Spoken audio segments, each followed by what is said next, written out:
This is Rubbish Talk, fortnightly insights and expert voices from the world of waste. Welcome to episode 65 of Rubbish Talk with myself, Alistair Meldrum. And myself, Jane Bond. And this week we have Louise Robertson as our guest, and Louise is a founder of the Sustainables Academy. So before Louise, what news have we got, Jane? Anything exciting? Well, I've actually been trawling through LinkedIn recently, and I have this thing with LinkedIn that I don't go on it very often. I should go onto it a lot more often.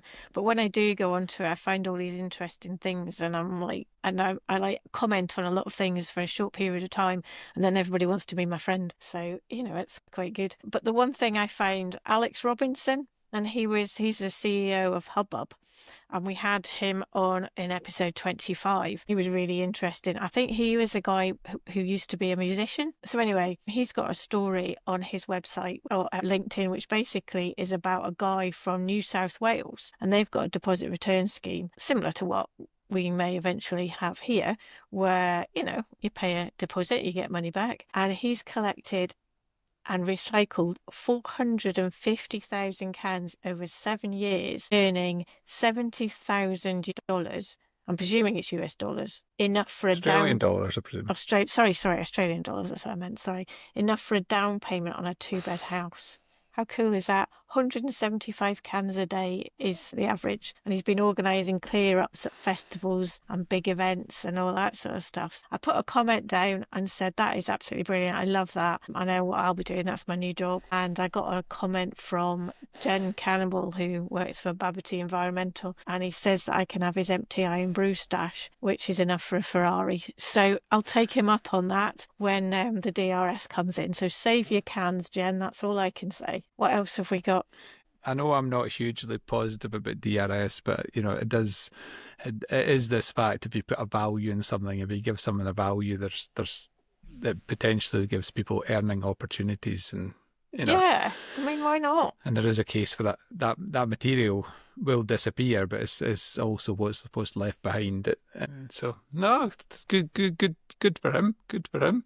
I like it. And I think we chatted about the Gap Alba last week, and we had Guy McGregor on. If you've not listened, young man in the waste industry, taking on the family business. So, really chat with Guy last week. But part of what we talked about was the Gap Alba official opening of the fridge recycling plant by John Swinney, the First Minister. But the bit I forgot to mention was they did a really cool thing with a fridge. So they have a site in Newcastle, I think it is, and they decided for the official opening they were going to cycle all the way from Newcastle to Perthshire in Scotland, dragging a fridge behind them, and they were doing it for charity, and they split it all up between the various staff. And their charity was Changing Minds with Pick Up a Penny was the charity that did. So we'll put the link up in the on the show notes if anybody's interested. But from talking to the guys there, they had a great time. They had a tough time, because I don't think the weather was particularly kind to them at times. But I thought it was quite a cool idea to cycle a fridge from Newcastle to Scotland. Having said that, I keep seeing a guy running about here at the moment with a fridge in his back, and I'm not quite sure what he's up to. I need to get closer. I can't quite read the sign in his back. I need to get closer to him. So he's been running around. They're not the first person to run about with a fridge. Is it like a big fridge, like fridge freezer, he's running about, or a little fridge? He's running about here with a fridge in his back for some reason. I have no clue why. Well, perhaps he just hasn't got a backpack or something.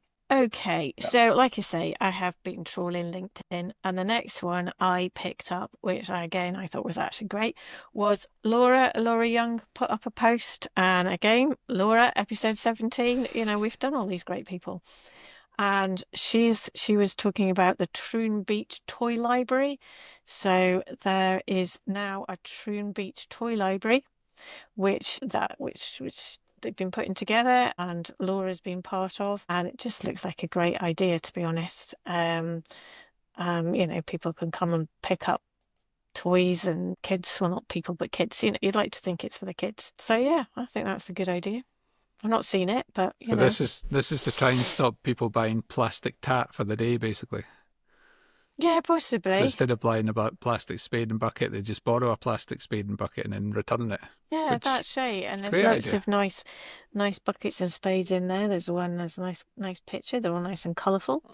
So yeah, absolutely. I Yeah. think it's a great idea. I don't know. I'm presuming it is just for children, but it would be quite good to go down and start building some sort of You could fantastic have some adult castle. toys. You could have a giant Jenga or some bat and ball and all sorts.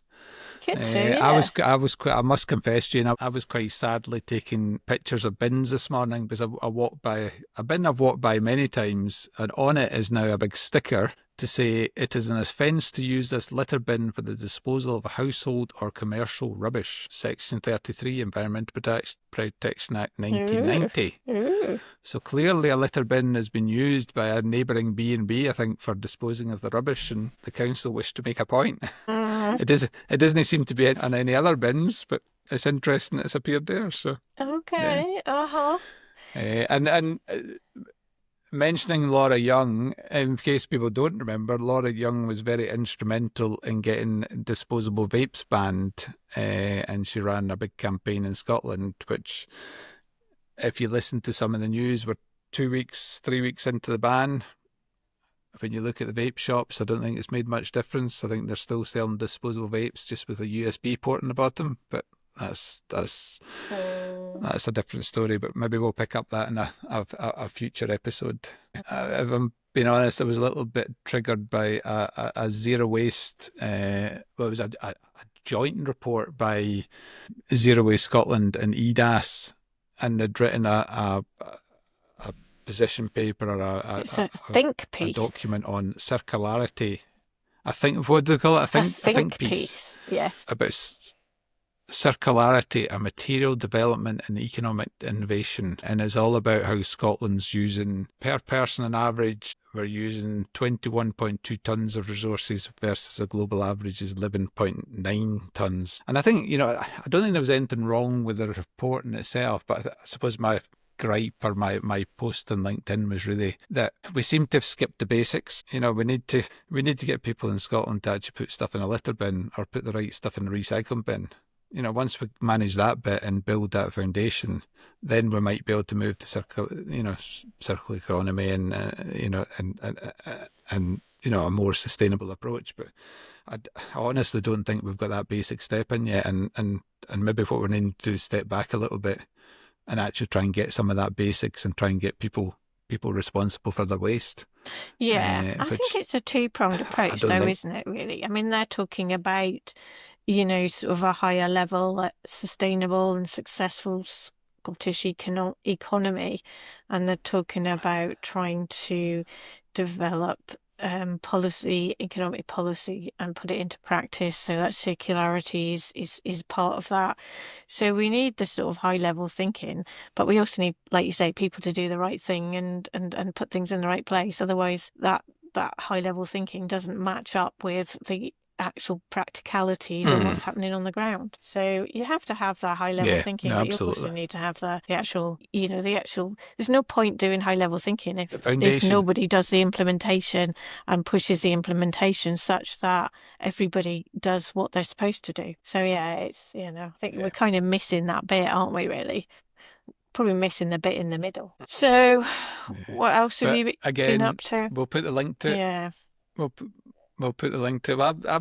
I've been skiving. you have. I have been Yeah, I very have been in quiet the last peak. week, actually. It was lovely. I was in the Picos Mountains in the north of Spain, going from mountain hut to mountain hut with no phone signal, no phone reception, no Wi-Fi. Every mountain lodge we stayed at, or mountain refuge we stayed at, had a sign saying, "We don't have Wi-Fi. Talk to each other." Interestingly, in terms of waste management, it was interesting that whatever rubbish you brought in, you had to carry it back out. So everything I had for 6 days got carried back out. Good. If you bought stuff on the mountains, if you bought a can of Coke or a bottle of beer or a can of beer, they would then take that material back and recycle it. But anything you brought in, you had to manage yourself. But it just showed, mindset was there that's the rule, and everybody did it. There was literally not a scrap of litter on the trail. Very rarely did we see a bit of litter, and it's just that basic respect thing that people just they respected that Yeah. If you can take if you can take food and packaging into the hill, you can carry it back out, basically. So Absolutely. yeah, And it's it'll be lighter on the way fascinating, out. fascinating.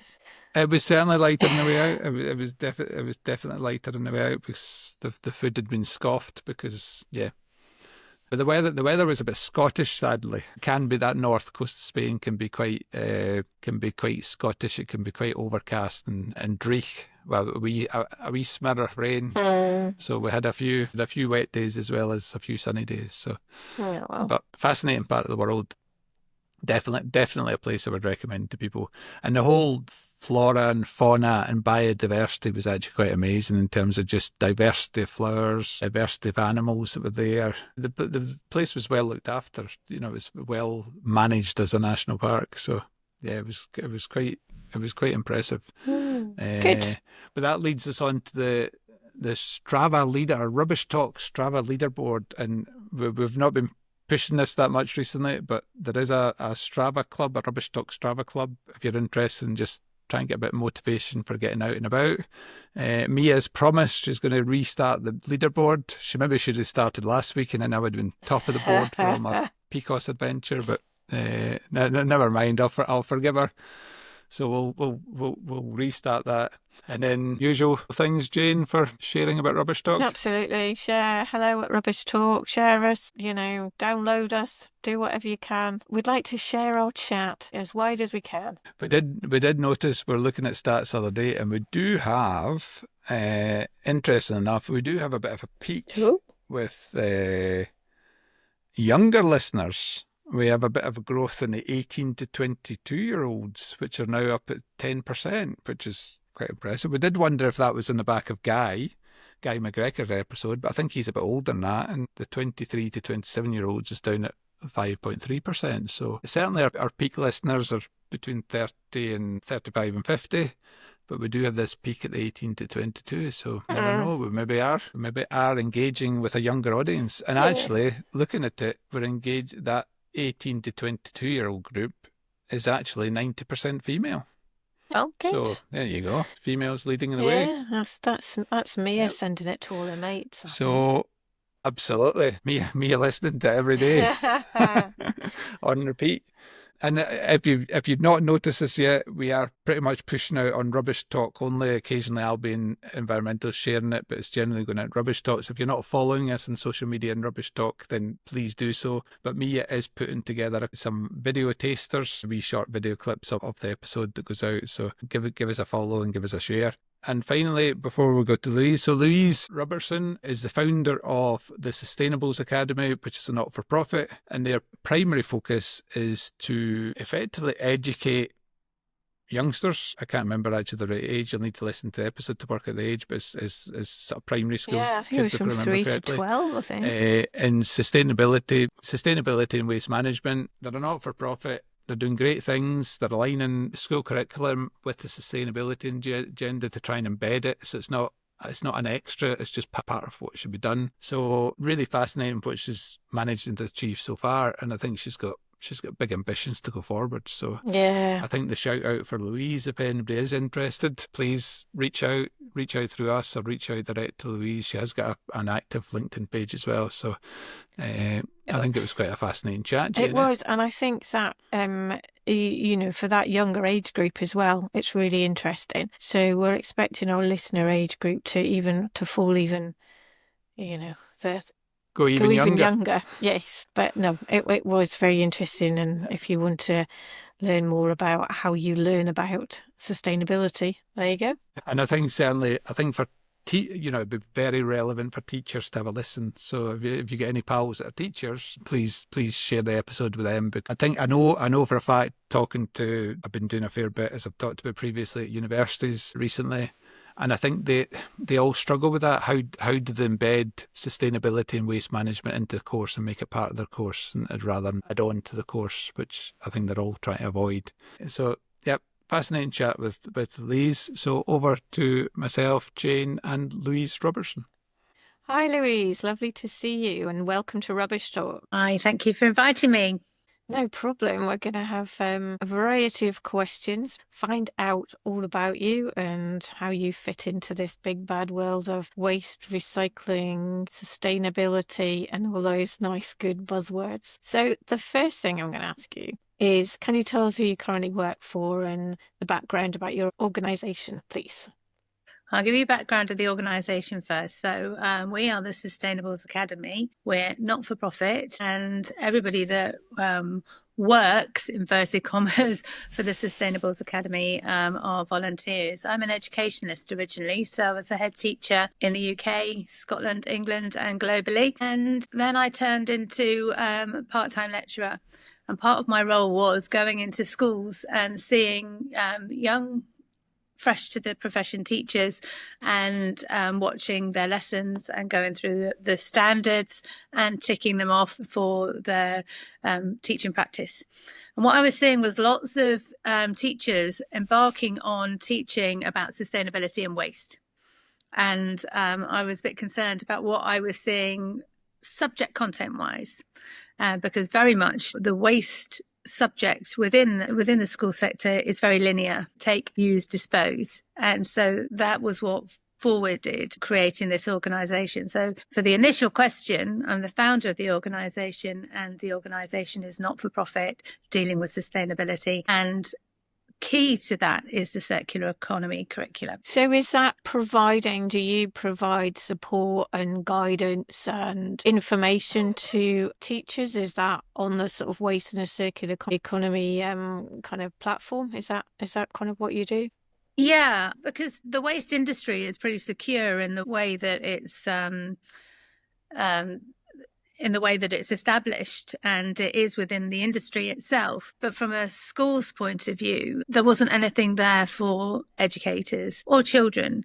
And we started off with the platform for educators first of all, because I felt that we need to have the foundations straight. So we have a curriculum, we have a club, we have resources, and key to all that are a series of waste characters, and they're earth steward characters that promote elements of the biosphere. And we've created 12 pathways to sustainability, 12 pathways to circular economy, and 12 pathways to climate mental health.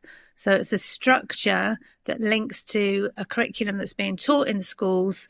The key to that was actually because all governments around the world are desperately reviewing their curriculum, and they will bring in sustainability curriculum models. But what I felt was that there wasn't anything for teachers right now. So we provide actual resources, the curriculum itself, and we've just started training. Okay, so what age group are you focusing on in terms of the curriculum and the education? Well, at the moment, our key focus is 3 to 12.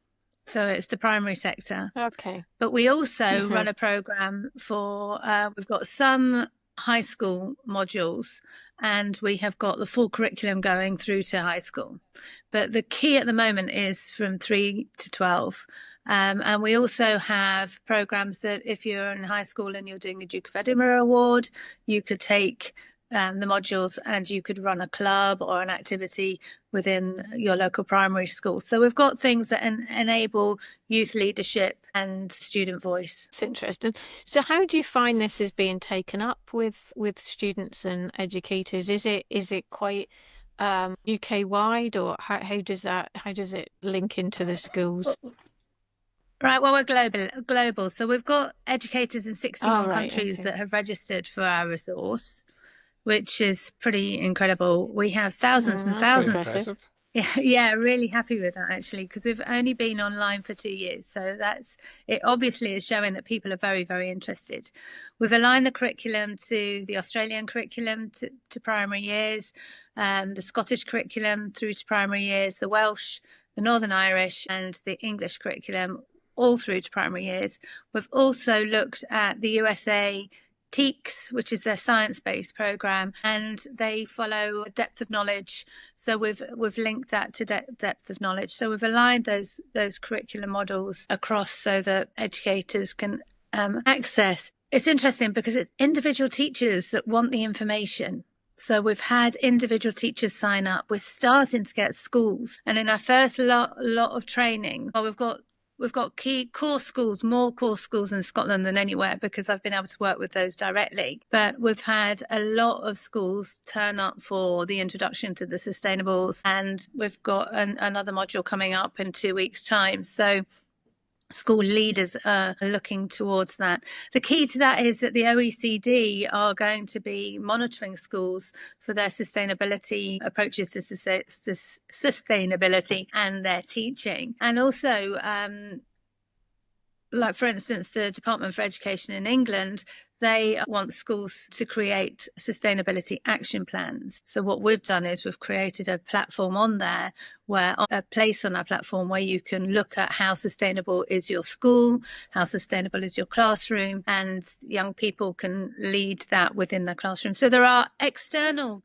demands that have meant that we've develop this further. Yeah, it sounds like you've got quite Louise. A lot in 2 years. Yeah, no, absolutely. I'm intrigued as a not-for-profit. I'm assuming you're getting funding from someplace. How does that work in terms of getting the work done to deliver that service? That's the thing that causes me most stress when I go to sleep. So I could imagine. Yeah, the key was that, there aren't many professions in the world where you have to buy your own resources, and we didn't have teachers buying resources to teach this sustainability. So that was one of the elements. School budgets are such, and budgets overall in the public sector are really poor. I apply for grant after grant after grant, and we've got about 5 irons in the which pokers in the fire, so to speak, irons in the fire, waiting to see whether we have been granted funding. We've just done a project with the Chartered Institute of Waste Management, or in actual fact, we're right in the middle of that project. We've launched a resource revolution centre competition and this is quite good because it gives some schools like to have a jumping off point for when they're teaching sustainability. Some of them like to have an end point. And so we've launched this competition, which closes in October, and the Chartered Institute of Waste Management have funded that, which has meant that we've got lots of resources online. They've produced things for us hand in hand, which has been amazing. They have got a team that would be willing to go into schools, but at the moment schools seem to be using all the resources but not actually wanting any input right now. So we're hoping that if this does continue year on year, that we will get more embedding of working together with the Chartered Institute of Waste Management members. It's things like that we've produced a pack for Scottish shellfish. So we've worked with people that have allowed us to keep our website going, and we have a donate button. I think we've only ever had £30 ever donated by people, but that's not an issue. I'm sure it will come. No, I think what you're saying, Louise, is really interesting. I've been doing some university courses recently, and it's really interesting because obviously they've all been told to talk about sustainability and embed sustainability in their courses, but the difference, you can see some are doing it just because they've been told to do it, and there's some that are doing it because they actually understand it and really buy into it. And I think what's lacking across all sectors, probably schools, university, colleges, the whole lot, is that that knowledge base. That I think there's people that are really struggling to understand some of the sustainability agenda. So I think what you're trying to do is really interesting from a school's point of view, but also it could possibly push up into higher education as well. It's interesting because I was talking to a college in Ayr, and I think so. It might have been Midlothian, actually. And they were saying they're using some of our resources with their college-age students coming in because, we've got 5 and 6 year olds upwards talking about life cycle analysis. We've got them talking about innovation and design. We've got them talking about closing the loop. And this is all vocabulary that the 16-year-olds going into college are using now, or they've not used before. And, I'm hoping that, the cohort of young people who are 5 years old will be absolutely fully fluent in circular economy by the time they get to the point of college. So, I think it's a life, for me, it's a life mission for these young people to be involved in in this kind of learning. And the other thing is that, I'm a bit harsh when it comes to saying there's no point learning maths and English if you haven't got a world to live in. So I think sustainability and that point of education is pretty fundamental. Do you not get quite a lot of pushback from schools that the curriculum's too busy already, and it's all, sustainability is almost viewed as a nice to have rather than an essential? Well, this is why we've decided to align it.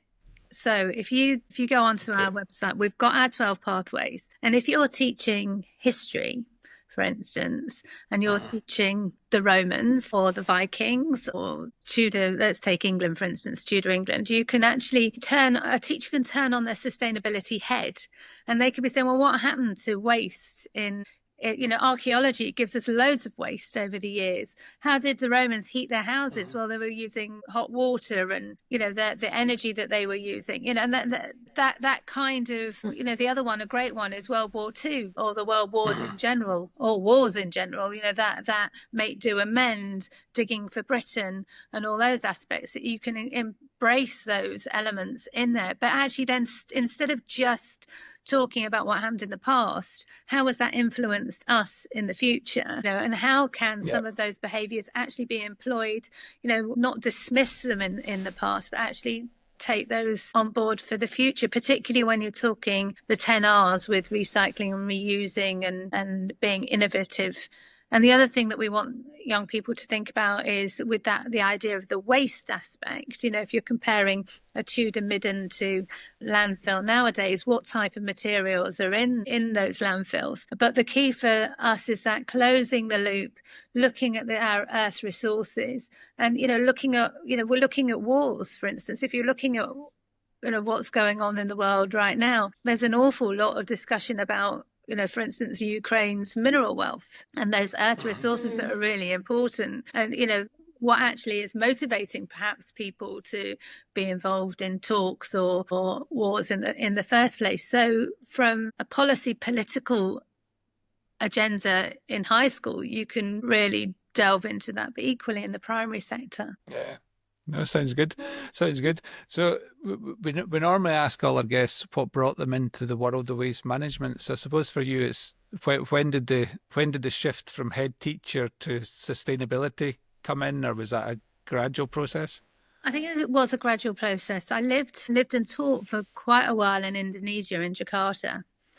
And there's an awful lot of waste hanging around the streets in Asia, and it was quite interesting, particularly when plastics are a particular issue. There are reasons why there's so much plastic in those regions. It's because water from water source to tap is limited. Clean, fresh water that you can drink, it's often is better in a bottle form. So there were an awful lot of plastic items around. But the other thing was that community are incredibly, as a nation, incredibly ingenious in how they reuse and fabricate and make the most of what they have. So I think I saw that a lot around me, and that was a key thing. The other thing was I came from a very rural environment, and so the idea of looking after our soil and reusing in the farming industry, for instance, and the effect that chemicals and compared to natural resources affect our soils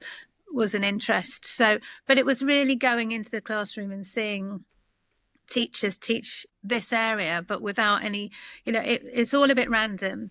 And the other thing, or had been random, the other thing was that I was speaking to somebody that we've got so many organizations around the world that have been trying to change things for 50 years, or more, but when you look at it, our problem with waste management has been systems. And our problem with education is system. So it was about, we need to stop being random. We need to have a more academic view of looking at our problems. And one of the, I'm sorry, I am going on a bit, but, I always reference solar panels because solar panels have been invented, absolutely amazing that they give us that clean energy, but they've only got a 30-year life cycle. And then we're going to end up with all these earth resources in our solar panels that we are beginning to recycle. But when people are thinking of these new innovations, they need to think of the outcome as well. So, plastic developed in the 50s. Nobody really foresaw that we were going to end up with microplastics in the 2020s, and the same with other things that we invent or create to create a better world, that closing the loop mindset needs to be embraced. So that's where I came from. Don't worry, Louise. We have a constant rant about these sort of things where, there's materials put onto the market with very little thought to how we actually recycle and recover them at the end of their life. So it's a common complaint on this podcast. Yeah, but I also think if we get young people thinking about this, that they are going to be in the green jobs of the future. So that mindset is really, really important. And one of my frustrations and a bit of a bugbear is that, the industry, for me, back to the how are we financing it, that I know that particularly in plastic recycling, that they find it very difficult to get funding. And I think that yes, there were figures that I was looking at earlier, that you've got sort of like 80% of the public are really behind that recycling in the UK. This is UK figures. But, what we need is to close the loop on the education as well, that we need that support to get it into schools, because it's not something that will be funded. I don't think, anyway. No, I think you're probably right. So in terms of favourite roles through your career, any particular standout ones where you think, oh, it'd be great to be back in that position again, or is your current role your favourite? I enjoy what I'm doing now, I have to say. I don't have quite the pressures as I did as a head teacher. I loved being a head teacher. It's the best job in the whole world. There are some people that have burnouts and I'm not so keen, but I just, I always was in very tough schools. I loved my families, the children. It was just such a wonderful environment to be in. Very fulfilling, seeing those changes within families, the engagement into education, particularly for those families who perhaps their parents hadn't had such a good time, and them suddenly realizing that actually this could be a really good place for their kids right now. But one thing I'm really enjoying in this role is just the creativity of it, and just when people get it and they get on board. One of the things that we've just introduced is Jot. It's just one thing, and it's our blog page. We've only done one blog, but we've got the second one coming, and it's to do. Do you remember Michael Mosley on Radio 4? He did just one thing to improve for your health. Yeah. So we're doing just one thing to improve the environment. So we're trying to think of just one thing that you could do this month. And like, if people build it up, just one, a bit like putting your pennies in to gather pounds. If you just do one thing, it becomes little bite-sized pieces. So that's a fun thing we're doing at the moment. Well, if you want a good example from me, less than 20% of people in Scotland use their food waste segregation system. So if you want to make a massive, massive improvement, get them to use their food waste segregation. Right, we'll be putting that on. There's a simple one that could save councils a fortune in terms of finances, and also environmentally be well worth doing. Yeah. So that's the kind of thing that, particularly from the industry, if the industry wants to contact and say, do this one on your Just One Thing. We're on Twitter with Just One Thing, and we're on all the platforms with Just One Thing. So and I think that it's people your granny can pick up. That's the other thing, that young people influence their grandparents and the older people. So they can say, they see the parents or grandparents doing something, that they can say, oh, actually, Just One Thing said this week we should be doing this. No, we're quite happy sharing. We can share your resources as part of this as well. One Thing refused to take a straw. Refused to take it. But then you go to the dentist, and the dentist tells you should take a straw, Jane. Is that right? Oh, right, to stop your teeth. Okay. Yeah, no, you don't. If you're drinking a sugary or an orange juice or something, you get less decay in your teeth if you drink through a straw. What about gin and tonic? Well, I don't know whether that applies to gin and tonic. I'm not sure. Anyway. Okay, what about the worst things you've had, Louise, or disasters or funny things? You must have had some funny things being a head teacher all those years. Any examples you can give us?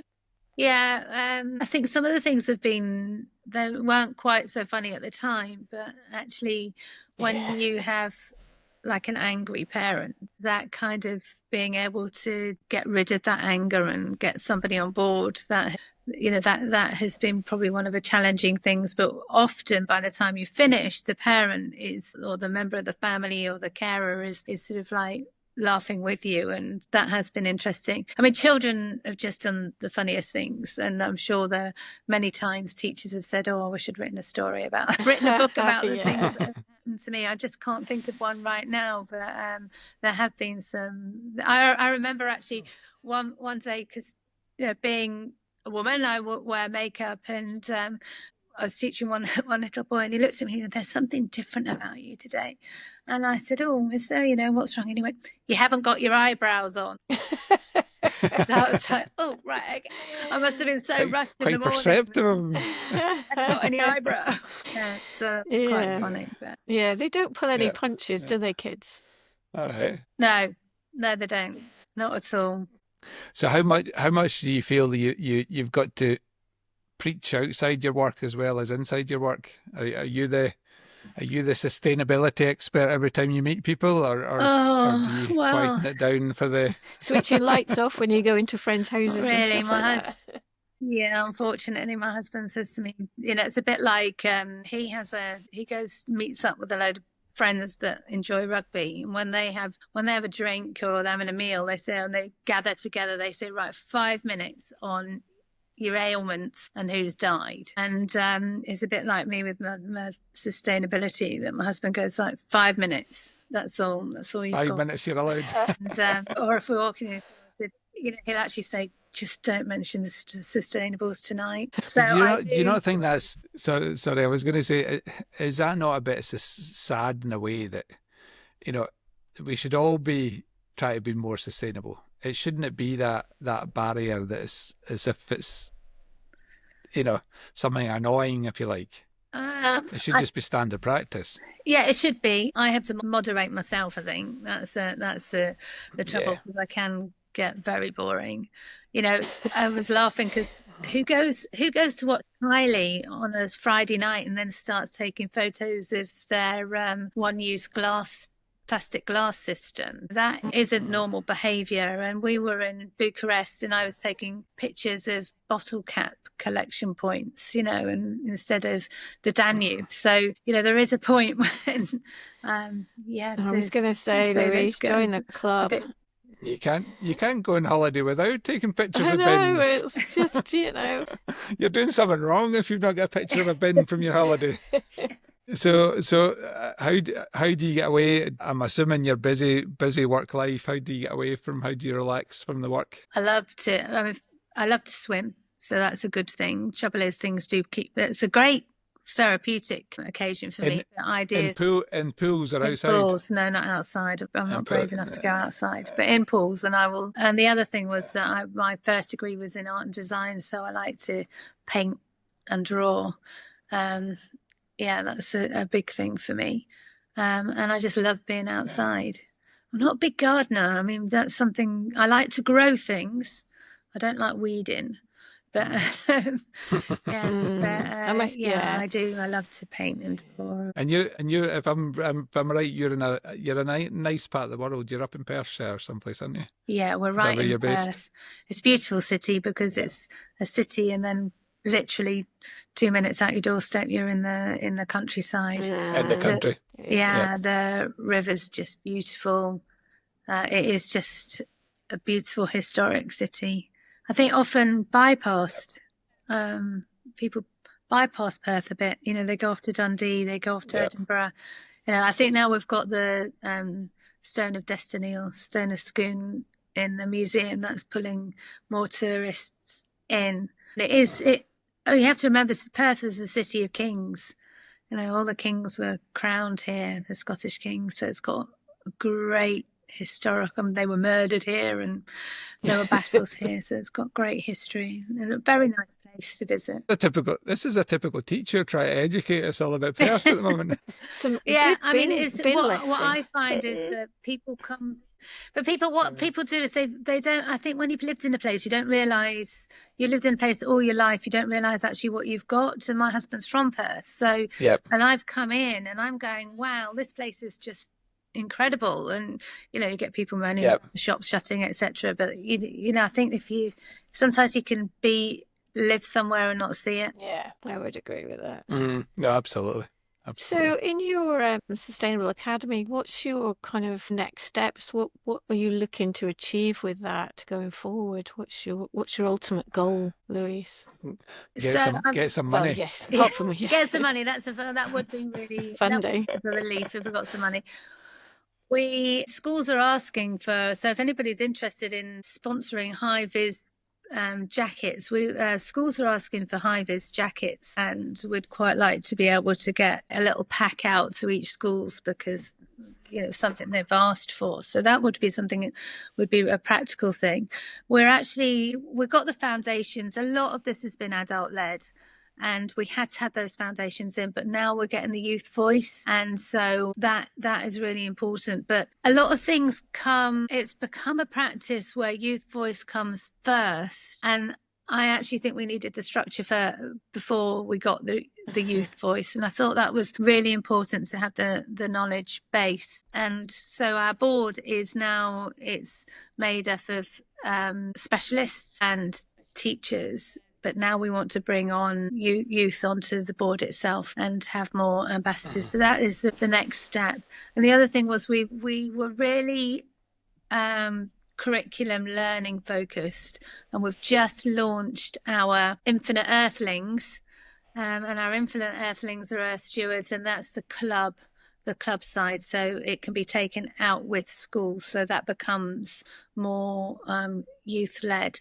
But my absolute ideal is that every school, we don't want to replace things that are going on, we want to work hand in hand, side by side. But it would just be absolutely a dream if every school in the land across the globe embraced our characters, embraced our holistic approach, and actually made some sort of change into the use of our earth resources. Have you looked into community benefit with some of the local authority contracts? So no. most local authorities, when they do a big contract, so a waste management contract, will assign a certain amount of community benefit to that contract, and the contractor effectively pays for that. Quite often it's to do with, an educational thing, a visitor centre, or training up some apprentices, or, so what you're doing, I would suggest, fits quite well into that criteria. It's maybe worth a think, talking to some of the councils. That sounds marvellous, actually. I was going to say there's certainly a few council people listening to this podcast, so you never know, Louise. Yeah.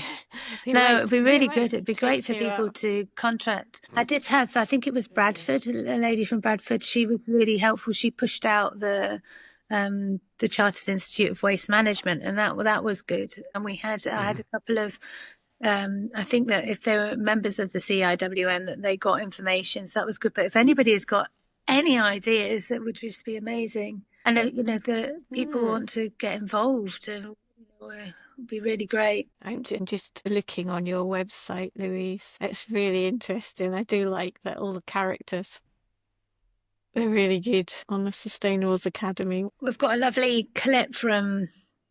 We did it for the United Nations SDG thing with the. It was at University of Oxford and the Said Business School on Friday, and it was a global youth climate summit, and sent an appeal out to our schools for children's voice, and we had so many, we had to cut it down for a 2-minute video that they'd recorded. But the children, you see on that, we've put it on our website actually, that the children really identify with the characters, and it's that kind of hook. They've got their favourites and they write about them. The characters are really good, actually. I can see the kids liking those. We're definitely going to have to make sure we share these on the links on the notes. So anyway, sorry, back to the questions. So is there any facts or anything you want to share about your job or sector? I mean, anything that people might not know about? Although there was one factor, 61 countries you've got teachers in. Yeah, I mean, I don't know whether anything will come of it, because usually it looks like they want mechanical, industrial, financial innovations. But I don't know who nominated us for the Earthshot Prize, but we're an Earthshot Prize nominee. We get sort of like links to help us, and they've got what they call a launch pad, and we've signed up for the launch pad. Yeah, I don't know. That was really exciting. I mean, I can't think where I was. It was somewhere like coming out of the swimming pool, and I read the email and I went, well, that's a bit weird. And then so I took it in, and then got home and was like, did I read that right? And yeah, so just said, oh, you've been nominated for the Earthshot Prize. Whether anyone ever comes back. I mean, there are quite a lot of, because it's global, I think they've got people that are nominated globally. So I think there's something like 5,000 nominees. But when you think that is across the 7 continents, there will be a few thousand. So when do you find out about that then? I think that I feel that they're interviewing the main players in innovation. So I think that possibly we won't feature in the top 15. I don't know whether they push it out so that we feature more, but yeah, I think because we don't make anything, and we make children, and we're change makers, but we don't, for a £1,000 winner, a £1 million winner, we wouldn't generate anything other than globally more teachers teaching, and which I actually think is massive. I mean, there are 85 million educators across the globe, and I mean that's a huge workforce that could be changing mindsets. Yeah, so important. Yeah, absolutely. So we always ask our guests for their favourite piece of slang or dialect that they've heard through their life, or just their favourite bit, really. Or some expression you might have. The Scottish one I like is scran. Scran. I like that one. You got to explain what that is for our non-Scottish listeners. Yeah. I like, but this sounds a bit corny, but I do like our jot. Just one thing. Do you care a jot for your globe, your Earth? But I do like the word scran. Yeah. And the other one not very kind, but I find it a very funny word, is glaikit. That's another Scottish word. Yeah. I'm trying to think how you would describe. Glaikit. It's just a bit glazed, isn't it? I would say polite. Yeah, you're not really with it. You're a bit glaikit this morning, perhaps. I don't know. I think that's a kind way of using it, but I do find those tea towels when you see the Scottish words on them really funny. But yeah, that's probably something that will pop up. Yeah. And if people don't know, scran is your food, your grub. Could be your breakfast, it could be your lunch, it could be anything really, but it's your food. You see those tea towels, Louise. Every English person coming to Scotland should be given one at the border, I think. Yeah, I do find that like kids, that the way that they use words like sick and that kind of thing. I do find that funny. And when I sit and listen, they're definitely, this is when you feel old, is when you're listening to your 20-year-olds talking with their mates and even younger, and sometimes you think, I don't actually understand what you're talking about. It's funny how words change over time, isn't it? It's funny. So we always give all our guests a magic wand to do something in the waste management industry to sort one problem. What would you like to use it for? Oh, for the industry itself. Well, or the industry you're involved in. Yeah. You can be really selfish and use it for your own organisation. Yeah, for my own organisation, I'd like the whole world, every teacher in the whole world, to be using a resource. That would be the key thing. For the industry, I would love the industry to want to be involved in what we're doing, and I do have people that say we want to get involved, but sometimes I think how could you give me a clue on what you think you could do? So it's great to say I want to be involved, but if you could sort of like come up with a solution or a way that you could be involved. And there are simple things like we desperately need someone to help us with our website.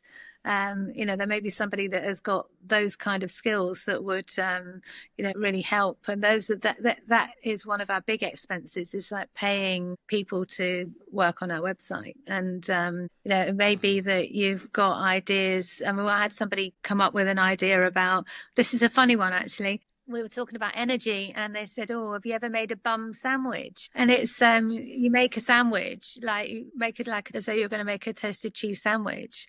and then you sit on, you put it in a plastic bag for health and safety reasons, and then you sit on your sandwich, and if you sit on it long enough, you'll get a nice little melted cheese sandwich. So it's sort of like the energy transfer from your body into your sandwich gives you a melted cheese sandwich.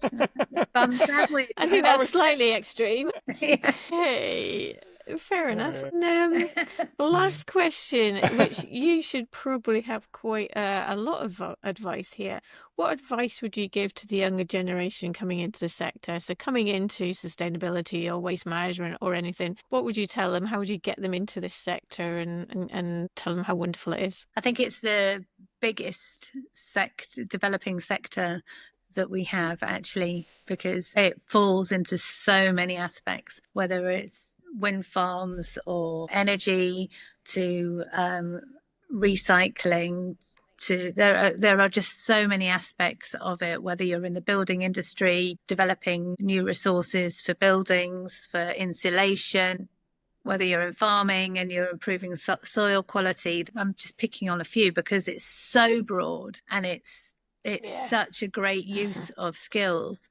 And the other thing is that it's a really lovely way to embrace science. We haven't talked about, I talk about STEAM rather than STEM because I really believe that the arts is a really important within the sustainability with the creativity aspect. For example, I'm going to use my daughter. She's a chemical scientist and she's a chemical engineer. She's in full demand as a woman engineer within the industry. She loves what she does. It's indoors, outdoors, practical. You see an outcome. There's so much that is involved in the green skills within waste management, and it's something that people would go, not sure about that. It doesn't sound very glamorous, but it is quite exciting what you see. I went to visit a recycling plant near here, and I was watching the repelling of aluminium in the recycling plant as they were sorting the materials, and it was like this is real physics and science. It was the science actually employed in the technology, and everything was pretty much automated, but it was the innovation within that is exciting. And we've still got so many aspects, solar panels for example, that we still need to work on, that people have got. It's about ideas and creativity and critical thinking, and I'll shut up now. I think that's brilliant. Enthusiasm, Louise. I think you've got that. No, absolutely. I think just to sort of sum up, I'd had a good look at your website a while ago. The things you're trying to do, I think it's amazing what you're doing, what you're trying to do, what you're trying to achieve. I know the challenges of running a not-for-profit and trying to do it with a limited budget.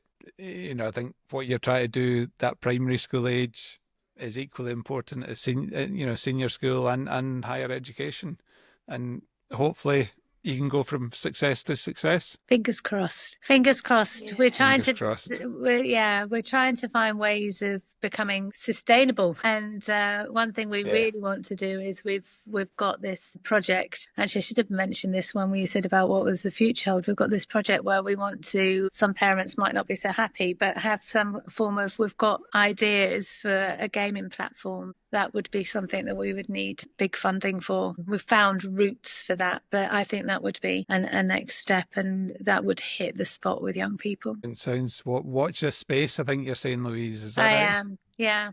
Absolutely. Excellent. Okay, well, thank you very much for coming on. Yeah, thank you. No, thank you for inviting me. It's great to be able to talk about it freely and not have just 5 minutes. Fair enough. There we go. Thank you very much.